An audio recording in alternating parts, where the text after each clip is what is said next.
समुद्राला मराठ्यांच्या शौर्याच्या गाथा सांगणारा छत्रपती शिवरायांचा यशवंतगड आज वेड्यात अडकला आहे.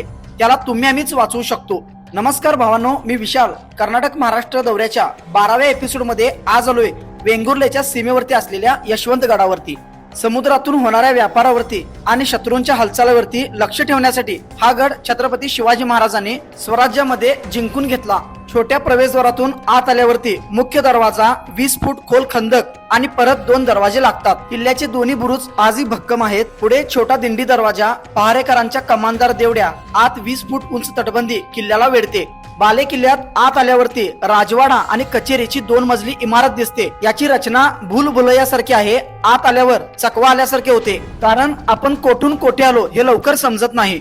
असे उत्कृष्ट बांधकाम त्या काळी बांधले आहे. या भिंतीवरती वाढलेली मुळे पाहताना खूपच वेगळे वाटत होते. अनेक वैशिष्ट्यपूर्ण आकार निर्माण झाले आहेत. आतमध्ये एका तलावाची रचना आपल्याला पाहायला मिळते. पण मित्रांनो, आज या महाराजांच्या गडाला संवर्धनाची खूपच गरज आहे.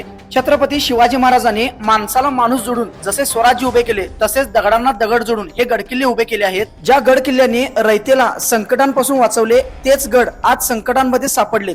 गरज आहे ती तुम्ही आम्ही सर्वांनी समोर येऊन हे गडकिल्ले वाचवण्याची. या व्हिडिओच्या माध्यमातून तुम्हाला नक्की समजले असेल. भेटू पुढच्या दौऱ्यामध्ये.